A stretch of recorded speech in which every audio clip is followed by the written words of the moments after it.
दुश्मन न करे दोस्त ने वो काम किया है, उम्र भर का गम हमें इनाम दिया है। रेडियो पर ये गाना चल रहा था। स्वाति को अपना पूरा सारांश जीवन का इस गाने में नज़र आ गया। अब तो उसके पास किसी चीज़ की कमी नहीं थी, पर उन दिनों को याद करके उसका मन खिस्त्र हो जाता था। स्वाति आज एक मशहूर लेखिका है, पर उसके पीछे की तपस्या किसी ना तो देखी ना जानी। उसका संघर्ष सिर्फ उसी का था और उसकी बेटी रूही का। स्वाति एक बहुत ही सिंपल पर स्ट्रॉन्ग माइंड वाली लड़की थी। उसके माँ बाप बचपन में ही उसे छोड़कर चले गए थे। उसके मामा मामी ने उसे पाला था। मामा की एक बेटी थी नीलोफर। वह ऊंचे सपने देखने वाली बिगड़ी लड़की थी। मामा मामी के लाड़ प्यार में बिगड़ चुकी थी। उसे बहुत ही अमीर लड़के से शादी करनी थी। स्वाति फिर भी उसे समझाती कि जितना प्रभु ने दिया है उसमें खुश रहो। आकाश एक बड़े बिजनेसमैन थे, वह चाहते थे शादी करना। स्वाति गाती बहुत अच्छा थी। एक प्रोग्राम में आकाश ने उसकी आवाज़ सुनी और तय कर लिया, इसी से शादी करूंगा। आकाश स्वाति के घर रिश्ता लेकर आए। मामा मामी ने सोचा कि नीलोफर के लिए रिश्ता आया है, क्योंकि नीलोफर स्वाति से ज़्यादा सुंदर थी। पर जब आकाश ने स्वाति का हाथ मांगा तो सबके मुंह खुले रह गए।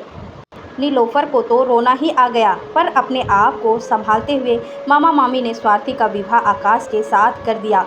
स्वाति अपनी आंखों में सपने लिए ससुराल आ गई। कुछ दिन तो सब कुछ चला, पर आकाश एक बिगड़ा हुआ रईस ज़्यादा था, जो शराब और शबाब दोनों में डूबा रहता था। स्वाति ने अपने प्रेम से बहुत कोशिश की सुधारने की, पर कोई फ़ायदा नहीं हुआ। स्वाति ने समझौता कर लिया, तभी स्वाति के जीवन में खुशी आई।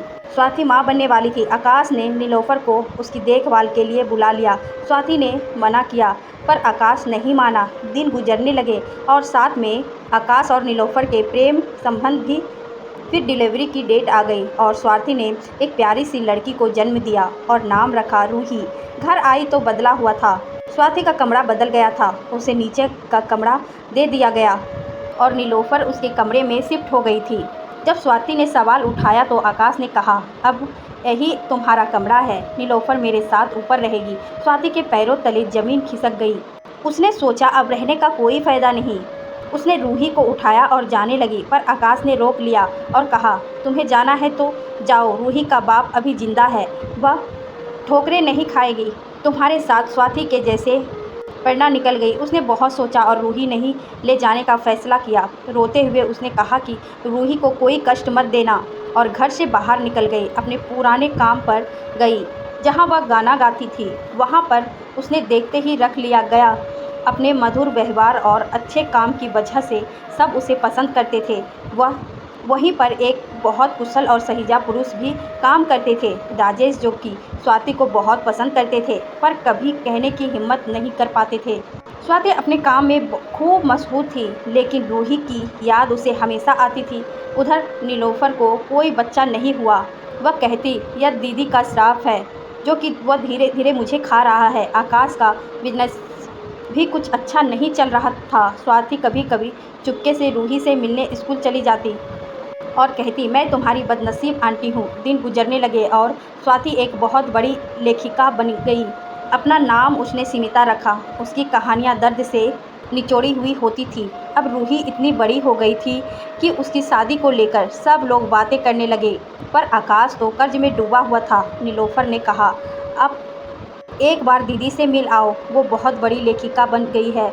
आकाश ने कहा, क्यों मुँह लेकर जाओ उसके पास, उसको सिर्फ धोखा दिया है। दीदी का दिल बहुत बड़ा है, वो आपको माफ़ कर देगी।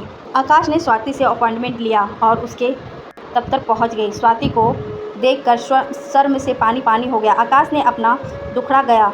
स्वाति ने कहा, मैं सिर्फ अपनी बेटी की कर्जदार हूँ, आपकी नहीं, इसलिए यहाँ 20 लाख का चेक रूही के लिए। उसकी शादी धूमधाम से करिएगा और उससे कहिएगा कि अपनी बदनसीब आंटी को माफ़ कर दे। आकाश चेक लेकर बाहर आ गया। आज वह बहुत पछता रहा था। खेत रूही की शादी बहुत धूमधाम से हुई, लेकिन स्वाति उस शादी में नहीं आई। नीलोफर ने कहा, दीदी ने हमें माफ़ नहीं किया। शायद कुछ गुनाहों की माफ़ी नहीं होती। धोखा ऐसा घाव है जो नासूर बन जाता है और दर्द बहुत देता है।